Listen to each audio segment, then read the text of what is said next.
Welcome back to the arcade. Back again with the Mass Effect. No new messages for me, Commander. Thanks, Kelly. You're welcome, Commander.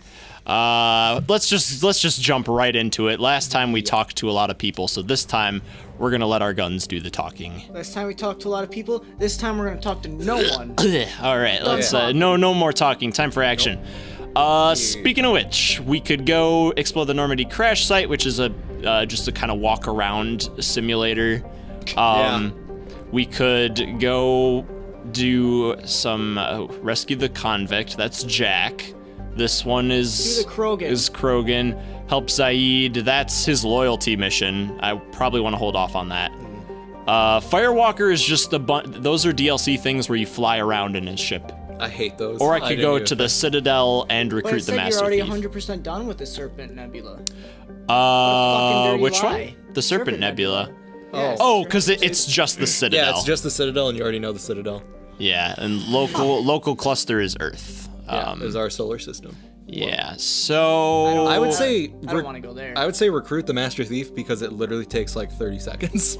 True. And then we have success. Okay, all right. Well, we'll do that then. I'll go to the. I'm not even gonna count that as a mission. All right, fair enough. I mean, recruiting Zaid didn't count as a mission. Yeah. I just walked in and there he was. That's kind of how it Beating works. Up somebody. That's good. Okay.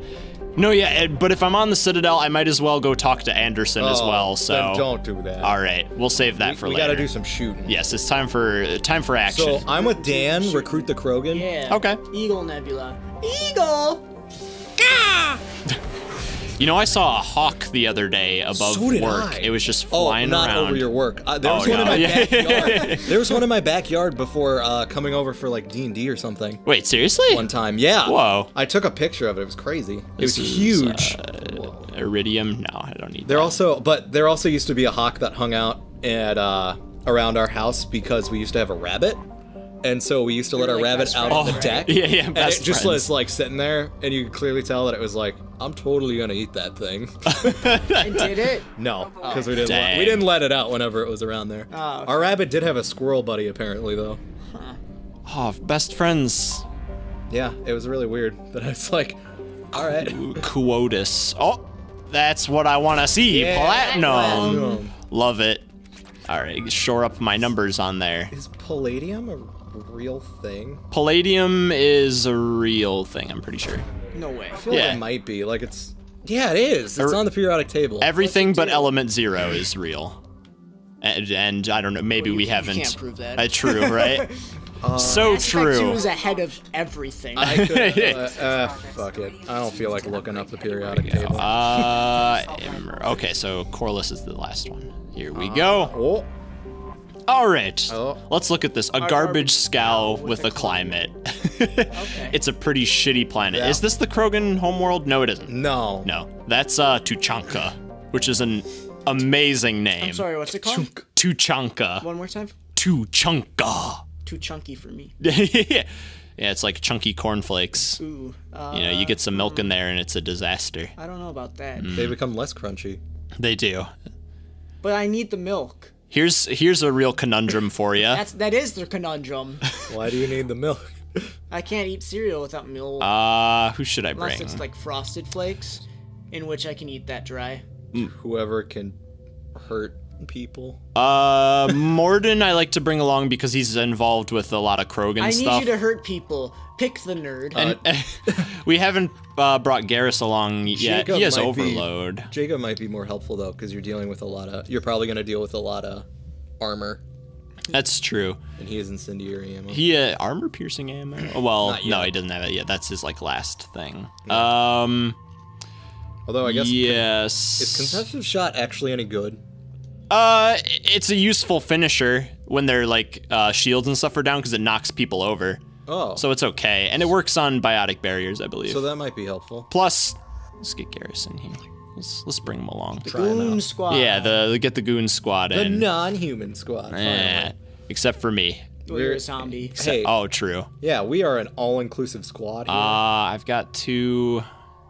Do I want Incinerate or do I want Warp Ammo? Your choice. I definitely shoot a lot more than I... Tactical, then you Disruptor Ammo. Then you... To be fair, you don't have Incinerate yet, so you actually don't know if you use it more than... Oh, true. And this unlocks AI hacking. No, it doesn't. Once you get Sounds like you dirty liar. Undo talent points. Okay, I'll take warp ammo because I shoot a lot. I do a lot of shooting. Nice. And I already have a guy who can. Oh my god, incinerate. 8 squad points? Yeah. My name's Garrus and I'm pro. Here we go. 2 and 2. Perfect. Morden, nothing. Fucking He's got shit, incinerate. none. Do you know his face is based off of Clint Eastwood? Oh, I can see it now. Yeah, if you Whoa. look, you can totally see it. Wow, yeah. Shut up. Yeah. I don't know why Clint Eastwood specifically, but yeah. Is it because he's... Let's take a look I don't and know, see actually. what I was have. going to say something and I forgot what... I Keep didn't the have anything. mantis. Yeah, this is the best I can do. I forget the mission where you get the better machine pistol, but I want to do it. I don't think it's this one. God, I want this remember you gun get so one bad. in Kasumi's Morden. This is fair. loyalty mission. Oh, you get a badass one, yeah. Whoa. Yeah, Kasumi's loyalty mission is one that we'll be doing before any others, because I do need that SMG. The dossier doesn't say if Okira's on this planet. Yeah, they are mostly pretty bad, but hers is all right. It's a lot like an assault rifle, that's why. All right, team, gear up here. Speakers? Yep. Thanks, Apparently. Garrus. Garrus is like really into like your album. Yeah. Loudspeakers? we've got We need overload. louder speakers. Here we go. That is on the Elusive Man's Yeah. album. We're looking for a Krogan Only warlord. best listened to at maximum volume. Nah, Crank that shit to 11. right, we're looking for a Krogan warlord. You know, cranking something to 11 nowadays just doesn't have the same thing, because now that like speakers like they just go to 100. So like Cranking it to 11 is so you'll actually really crank it- quiet. Crank it to 11. All right. If you even hear that. Oh yeah. It's like, shh, my parents are asleep. Crank it to 11. I am dying. and you're dead. Let's stay still here. Yep. Nope. Don't worry, shoot at me Kevin. anymore. We've got commentary covered. You stay alive. All right, will do. I'll Yeah, take this So gun. make sure Thank that you. just get stuff done. There's There's actually your shields. something I've wanted to ask for a while.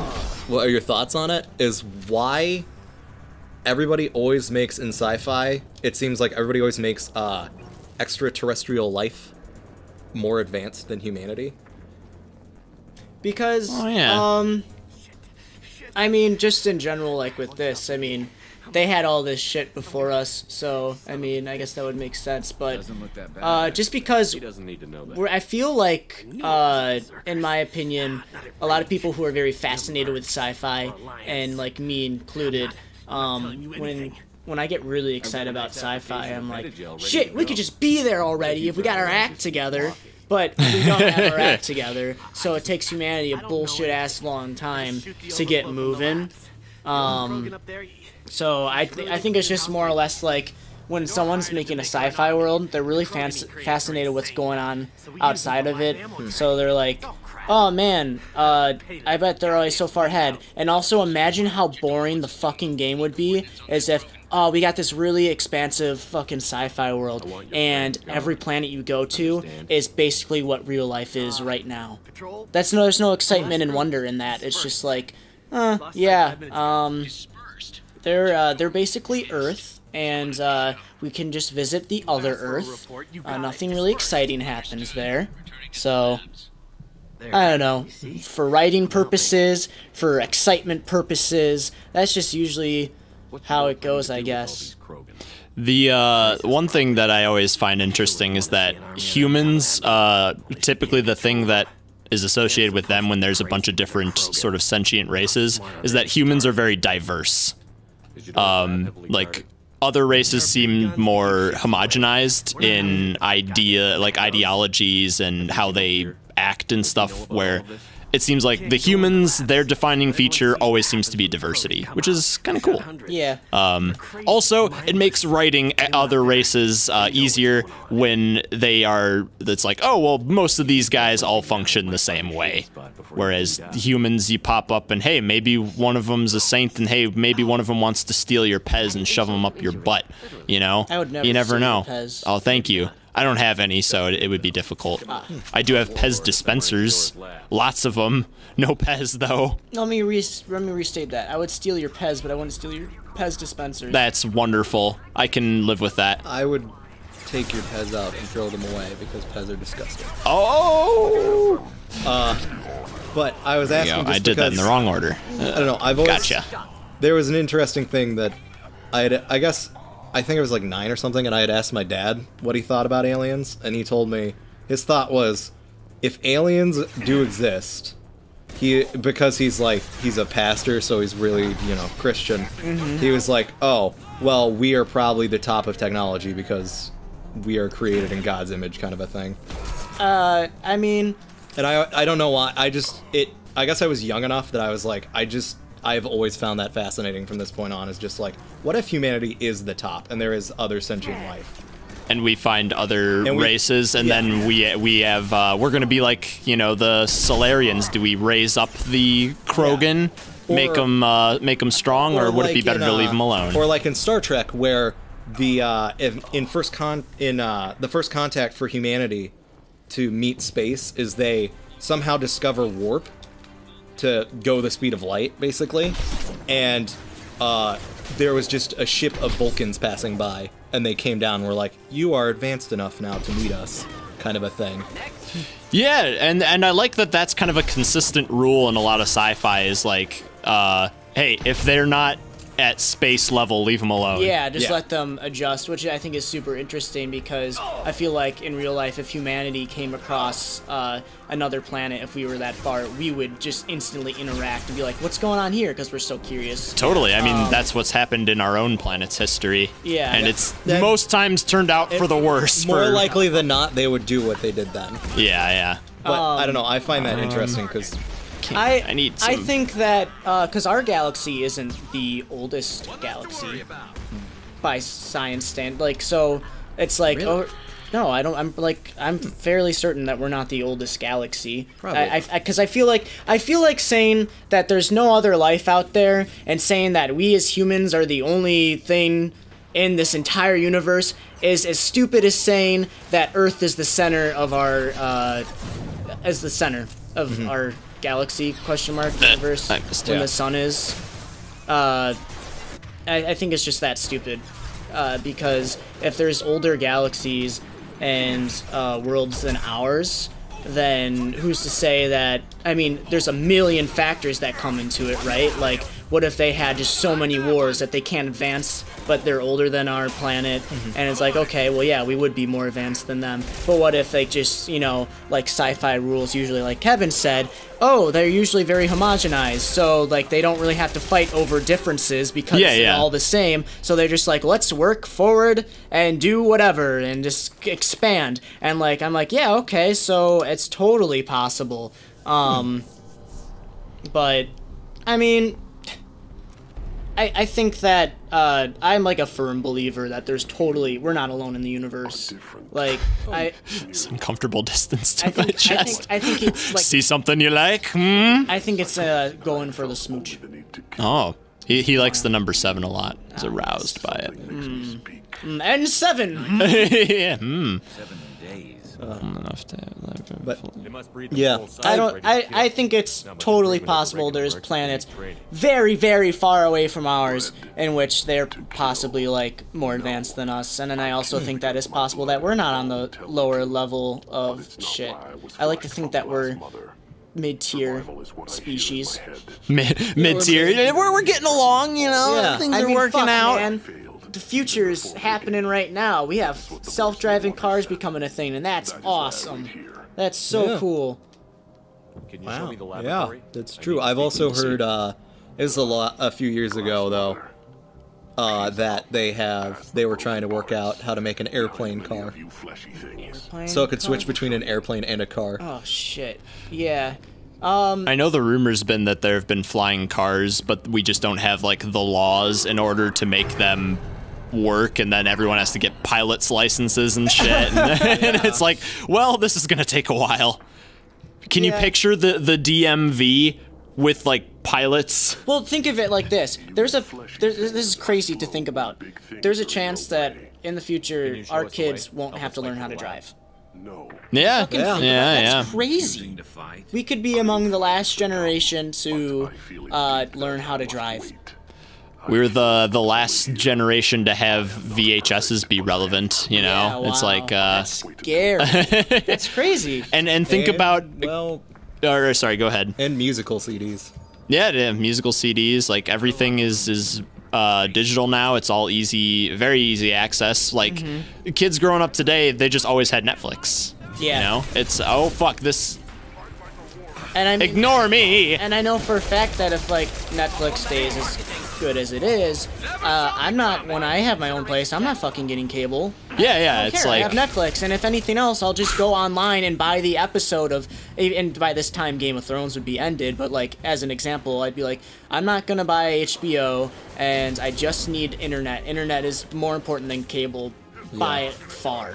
Yeah. So, you know, it's just, I don't know. all right. Oh, nope, that's not the button I wanted. Not the button I wanted. Not the button I wanted. Okay. Yeah, this is the one. We need. I remember. This is why I need warp ammo. This one's tough because it has a lot of Krogan. Yeah. The boss fight is particularly obnoxious. Yeah, that's just.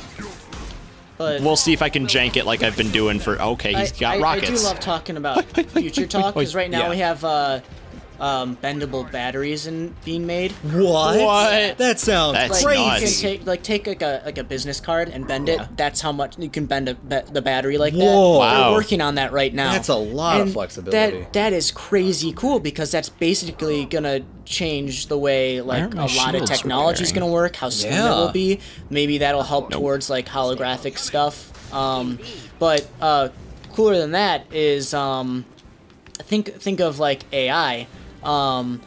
Like artificial intelligence is gonna start coming to be a lot more, and my experience with hardware and software, it's much easier to innovate and work on software than it is hardware, because hardware provides limitations to everything we do. Software is kind of like the limitation is yourself, and the hardware you're working on, a little bit, but there's always people who work around it. I mean, like with Nintendo back with the NES, they had so many hardware limitations, but they made some a decent amount of games. Limitations also drive innovation. Right.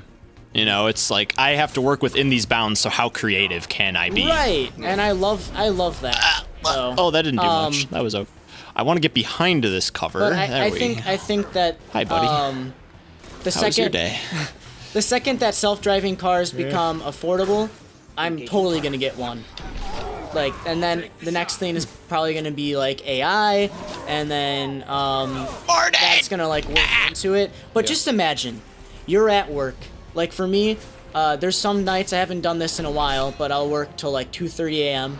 I'm tired. I don't want to walk in this desolate, creepy parking lot, walking to my car. So I just tap something on my phone. The car turns on, heats up, pulls up to the sidewalk. I just have to walk from the theater to my car, a short distance. I get in, I'm too tired, I don't even want to drive, I'm afraid maybe I'll fall asleep at the wheel. Boom, I'm home. Yeah, it's, got you on your automated path, avoids all yeah. traffic and everything. What's better for penetrate target shields? And doesn't say. All right, let's go with that. Knock them down! I like how they're trying to make... They're also trying to make, like, commercial space flight, too. Shit. They've been trying to do that for a while, and I think what really put, like, a huge stop on that was the Challenger explosion.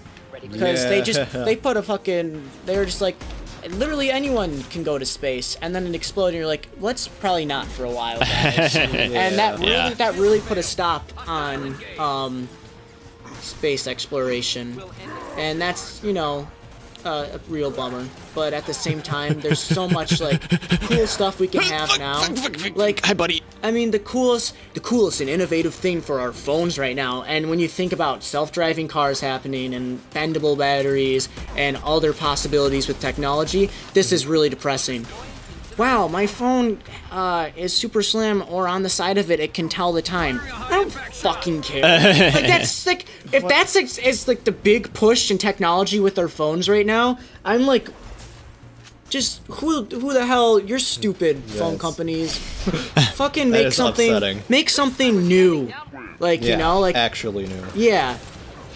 It's just.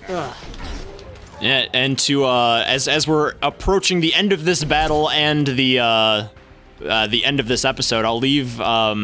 I'll propose one final thing. You remember I'm assuming everyone remembers the band Gorillaz, yeah? Whether you listen to them or not. Yeah. I was quite fond of them. Back when their album Plastic Beach came out, they did like an interview with the fake, leader of the band, Murdoch, about... Fake. All right, they did an interview with Murdoch on iTunes. Okay. And it was he eventually started going in, like, the album's theme was about technology and humans being a problem for the world as well. Like progress is good, but it also hurts us in certain aspects. Oh, yeah. And he went into this little tirade at the end of the interview that I found very interesting. I actually performed it as a monologue for a drama class. Cool. And he's talking about the history of human, the like leaps and bounds of human technology and evolution. Jesus Christ, how many? Yeah. They got a fucking Krispy Kreme baker's dozen of Krogans here. They're talking about the leaps and bounds of technology. He starts with like, all right, we were, long time ago, we get cities together, and then ever since then, we've been at war. And each like major leap in technology and human advancement is coming closer and closer within each other, to the point where we at now, where we're making advancements so fast that it's like, what's going to happen? Is that just going to be what happens?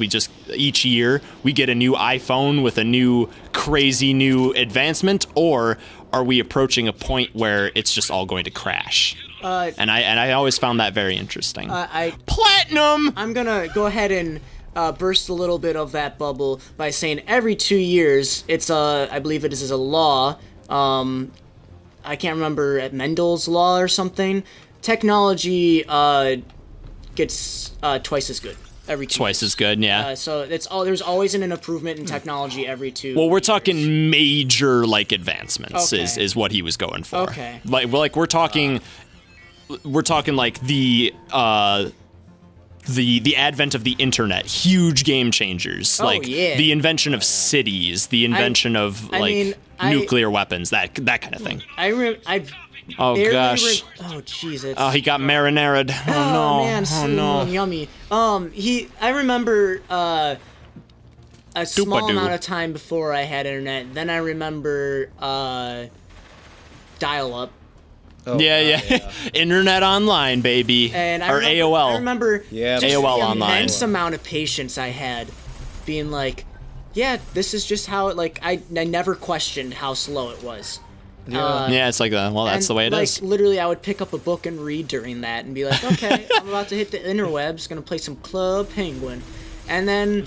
Fucking A, Club Penguin. Yeah, and then... Hello! Nowadays, if my Club Penguin browser doesn't open up in the next few seconds, I'm smashing my computer. Wow. Are you telling all the kids still that Santa isn't real? Your download speed is in kilobytes. What are you, some kind of third world country? Whoa, right? That actually reminds me of an ad that's been playing on YouTube about how Facebook is like, we're trying to bring internet to everywhere, and I'm like, there are bigger concerns to bring to the rest of the world, right? Like fresh water, medicine, actual food. But okay, this is also super important to bring up. Internet connects everyone together and brings everyone closer together, either for better or for worse. A lot of the reason why we still have problems in certain parts of the world is like, what's this country's name? I never even fucking heard of it. Oh, what's going on there? I don't know. Here's them posting online. Holy shit, someone please get me water. I am dying. Yeah, they have less of a voice. There's a problem going on over here. Oh, who's saying that? This person? Oh, wow, there's a face and a name to the problem, not just a problem that people feel like, oh, I can't solve. So bringing the internet they to get those their parts own of the voice. world, they can finally say, hey, you know what would be a good idea if you did this? And then everyone would be like, oh man, maybe we should start working towards that. We're in the global information age, all coming together. Maybe when we meet the other aliens, our thing will be, hey, you guys are so homogenized. You're all so nice to each other and don't have your own problems. you know, one can dream. And with that, I think it might be time to say next time in the arcade we deal with these Rocketeers putting on their Disney movie show. Ow, that was rude. You didn't get hit though. So it was just kind of like it was like when someone takes like those things you throw on the ground, they make a little pop sound. They don't actually hurt you. Oh, the poppers? The poppers, yeah. It still hurt me on the inside. Oh, sorry, I didn't know you. Morgan!